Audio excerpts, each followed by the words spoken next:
গ্রামের তো সব জায়গায় আকার লেগে গেছে। মনে হচ্ছে এই গ্রামে বেশি দিন থাকা ভালো হবে না। কাজের জন্য বাইরের কোনো গ্রামে তো যেতেই হবে। রামুকে কাজের খোঁজে ভিন রাজ্যে যেতে হয়। হাঁটতে হাঁটতে সোনাপুর নামে এক গ্রামে ঢুকে পড়ে। তখন রামুর কাছে থাকার জায়গা, কাজ কিছুই ছিল না। রামু থাকার জায়গা খুঁজতে খুঁজতে বড় ব্যবসায়ীর বাড়িতে রামুর চোখে পড়ল বিশাল গেট আর তার সামনে দাঁড়িয়ে থাকা একজন দ্বাররক্ষক। অনেক দ্বিধা কাটিয়ে রামু এগিয়ে গিয়ে জিজ্ঞেস করল, এখানে কি কাজের লোক রাখা হচ্ছে? দ্বাররক্ষক রামুর মলিন পোশাকের দিকে তাকিয়ে বলল, ভেতরে মালিকের সাথে কথা বলতে হবে। রামুর মনে একটা ক্ষীণ আশা জেগে উঠল।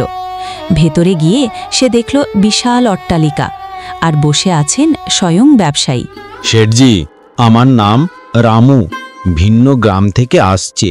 আমাদের গ্রামের পরিস্থিতি খুবই খারাপ। প্রত্যেকের জমি শুকিয়ে যাচ্ছে, লোক জলের অভাবে মারা যাচ্ছে। শেঠজি, যদি আপনার কাছে একটা কাজ পাওয়া যেত তাহলে খুবই ভালো হতো। আরে আরে, মনে হচ্ছে সত্যি তোমাদের গ্রামের পরিস্থিতি খুবই খারাপ। ঠিক আছে, তোমাকে একটা কাজের ব্যবস্থা করে দিচ্ছি। আপনাকে অনেক ধন্যবাদ শেঠজি। পরের দিন থেকে রামু কাজ করতে শুরু করে দেয়। প্রতিদিন ভোরবেলা উঠে যেত, গরুর গোবর ফেলে আসা, গোয়াল ঘর পরিষ্কার করত, গরুকে খেতে দিত। প্রত্যেক দিন রামু তার নিজের মতো করে কাজ করত। কিছুদিন এইভাবে চলতে থাকে। রামু শেঠজির বিশ্বাসের সঙ্গে কাজ করতে থাকে। একদিন শেঠজি রামুকে বলে, রামু, তোমার কাজ আমার খুবই ভালো লেগেছে। তুমি গরুর সুন্দর যত্ন এবং খেয়াল রাখছো, এই জন্য তোমার মজুরি আরও বাড়িয়ে দিলাম। আপনাকে অনেক ধন্যবাদ শেঠজি। কিছুদিন এইভাবে চলতে থাকে। রামু শেঠজির বিশ্বাসের সঙ্গে কাজ করতে থাকে। ধীরে ধীরে রামুর কাছে অনেক মোহর হয়ে যায়। রামু একটা ভালো ঘর বানিয়ে ফেলে। গোয়াল ঘরের গোবরের গন্ধ নাক দিয়ে এখনো পর্যন্ত যায়নি। যাই হোক, এবার শান্তিতে তো একটু ঘুমাতে পারবো। পরের দিন থেকে রামু শেঠজির কাজ করতে আসত। আবার কাজ হয়ে গেলে তার ঘরে চলে যেত। কয়েক বছর এইভাবে চলে যায়।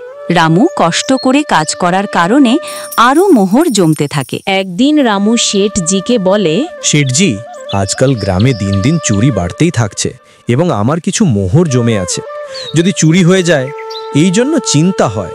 আপনি তো জানেন আপনার কাছে দিনভর কাজ করি, শুধু রাতে ঘুমোতে যাই। এই জন্য পয়সা চুরির চিন্তা হয়। রামু, কথাটা তুমি ঠিক বলছো।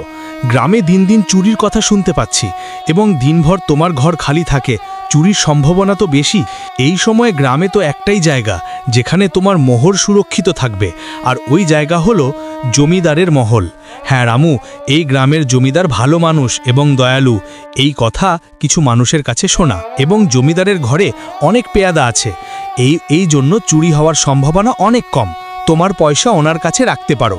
আচ্ছা শেঠজি, আজই আমি জমিদারের সাথে দেখা করে কথা বলছি এবং ওনাকে সব সমস্যার কথা বলবো।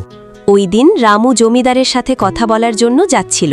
নমস্কার জমিদার মশাই, আমার নাম রামু, শেঠজির কাছে কাজ করি। কিছু বছর আগে এক অন্য গ্রাম থেকে এসেছি। আচ্ছা রামু, বলো তোমার কি কাজ আমার সাথে? জমিদার মশাই, কয়েক বছর ধরে শেঠজির কাছে কাজ করছি এবং কিছু পয়সা জমিয়েছি, কিন্তু গ্রামে দিন দিন চুরি বাড়তেই থাকছে। এর জন্য মোহর ঘরে রাখতে ভয় লাগছে।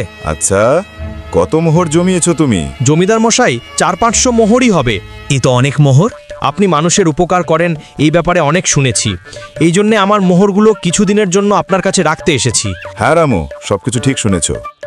তোমার মোহর আমার কাছে সুরক্ষিত থাকবে, এই ব্যাপারে তোমাকে কোনো চিন্তা করতে হবে না।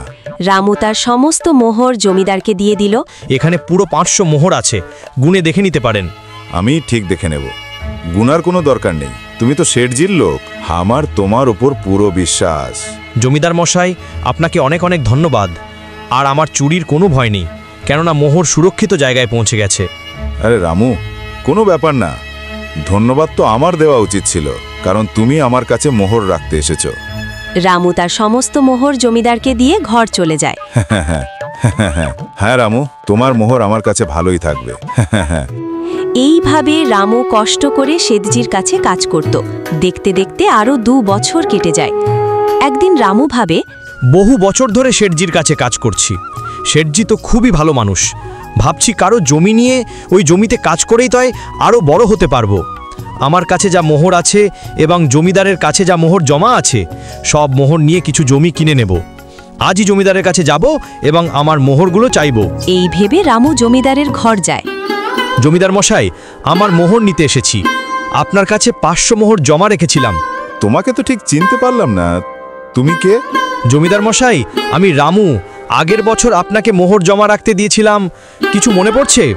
আরে ভাই, আমার কাছে কত লোক আছে পয়সা রাখার জন্য, আর সবার যাতেই আমার সুন্দর ব্যবহার করি। এছাড়া তোমার কাছে কোনো কাগজে কলমে লেখালেখি আছে? প্রত্যেক মানুষের সঙ্গে আমি কাগজে কলমে ব্যবহার করি, কেননা কে কত পয়সা মোহর দিয়েছে এসব কিছু লিখিত আছে আমার কাছে। জমিদার মশাই, আপনি কি বলছেন? আপনার সততা দেখেই তো আমার সমস্ত মোহর সুরক্ষিত রাখার জন্য আপনাকে দিয়েছিলাম, আর আপনি এইসব কি বলছেন? দয়া করে আমার মোহর ফিরিয়ে দিন। হ্যাঁ রামু, সততার সঙ্গে কাজ করি, এই জন্য তোমার কাছে ডকুমেন্ট চাইছি। তুমি জানো না, কারো সাথে পয়সার লেনদেন করতে গেলে কাগজে লেখাপড়া করে নিতে হয়। প্রয়োজন হলে তুমি কাউকে জিজ্ঞেস করতে পারো। না জমিদার মশাই, আমি আপনার পা ধরে বলছি, আমার মোহর আমাকে ফেরত দিয়ে দিন। অনেক কষ্ট করে ওই মোহর জমিয়েছি, আমার উপর এরকম অন্যায় করবেন না। আরে কি সব ভুলভাল কথা বলছো? মনে হচ্ছে তুমি ভালো মানুষের এবং সততার ফায়দা নিচ্ছ। দাঁড়াও, তোকে উচিত শিক্ষা দিচ্ছি। জমিদার তার লোককে ডেকে মারছে রামুকে। এই যতক্ষণ না অজ্ঞান হচ্ছে মারতে থাকো। এই লোক আমার সততা পর আঙুল তুলছে, একে একদম ছাড়বে না। জমিদারের পেয়াদা রামুকে লাঠি দিয়ে খুবই মারছিল। এরপর রামু মার খেয়ে কষ্ট করে তার ঘরে চলে যায়। রামুর গায়ে মারার দাগ ভালোভাবে দেখা যায়। 3 দিন রামু তার গায়ের যন্ত্রণার জন্য শেঠজির বাড়ির কাজ করতে পারেনি। এই জন্য পরের দিন শেঠজি রামুর ঘরে যায় এবং দেখে রামু খাটের ওপরে শুয়ে আছে। রামু, তুমি 2 দিন কাজে আসোনি, কি হয়েছে? সবকিছু ঠিক আছে তো? তোমার কোনো সমস্যা হয়েছে কি? আরে শেঠজি, আপনি কেন এসেছেন? আপনি খবর পাঠাতেন, আমি ঠিক চলে যেতাম। আরে রামু, কোনো ব্যাপার না। তোমাকে দেখে মনে হচ্ছে তোমার শরীর অসুস্থ। কি হয়েছে তোমার? আপনাকে কি বলবো শেঠজি, যে জমিদারের কাছে আগের বছর সুরক্ষার জন্য তার কাছে যে মোহর রেখেছিলাম, আজ সে মোহর ফেরত দিতে চাইছে না। ও জমিদার খুবই লোভী মানুষ, সে মানুষকে ঠকাচ্ছে। আর যখন আমি পড়ে অনুনয় করতে শুরু করলাম, সে লাঠি দিয়ে মেরে মেরে ধাক্কা দিয়ে বার করে দেয়। আমি তো জমিদারের ব্যাপারে ভালোই শুনেছিলাম, আমি এটা জানতাম না ওই লোক এতটা খারাপ। এখন বুঝতে পারছি 1 বছরে এত সম্পত্তি কিভাবে হলো। আমাকে ক্ষমা করে দাও রামু, আমি তোমাকে জমিদারের কাছে যাওয়ার জন্য বলেছিলাম, ভুল তো আমারই।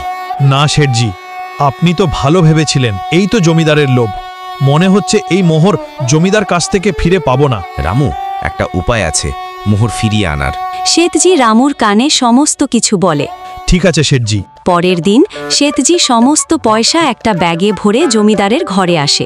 আরে শেঠজি, আপনি আজ নিজেই এসেছেন, তো বলুন জমিদার আপনার কি সেবায় লাগতে পারি? আমার তো বড় সৌভাগ্য, আপনার মতো ধনী মানুষের পায়ের ধুলো পড়েছে। আরে জমিদার মশাই, আপনি আমাকে লজ্জা দিচ্ছেন। যাই হোক, আমি কয়েক মাসের জন্য বাইরে যাচ্ছি। এখানে প্রায় 40,000 টাকা আছে। আমার ভয় লাগছে এই টাকা চুরি না হয়। আপনি কি সব টাকা আপনার কাছে রাখতে পারবেন? আপনাকে ছাড়া এই গ্রামে আর অন্য কাউকে বিশ্বাস করা যায় না। আরে সেঠজি, এটা কি একটা প্রশ্ন? তোমার টাকা আমার কাছে একেবারে নিরাপদ, আপনি নিশ্চিন্তে যেতে পারেন। এবার তো একটা বড় মাছ ধরেছি, এরকম সুযোগ সচরাচর আসবে না। এই টাকা আমার হাতে আসতে চলেছে। সেই সময় ওখানে রামু চলে আসে।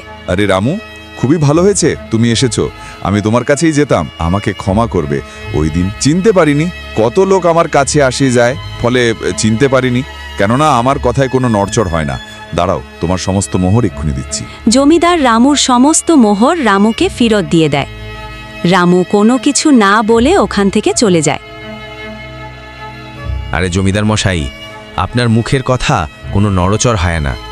ঠিক আছে, আমি আমার সমস্ত টাকা আপনার কাছে রাখব। বলতে বলতে শেঠজির কাজের লোক চলে আসে।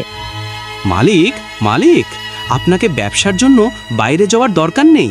ওই ব্যবসায়ী খবর পাঠিয়েছেন যে সে নিজেই এখানে আসবে। আরে, এ তো খুবই ভালো খবর, আর আমাকে এত দূর যেতেও হবে না। আপনি শুনলেন জমিদার মশাই, ব্যবসায়ীরা এখানে আসছেন।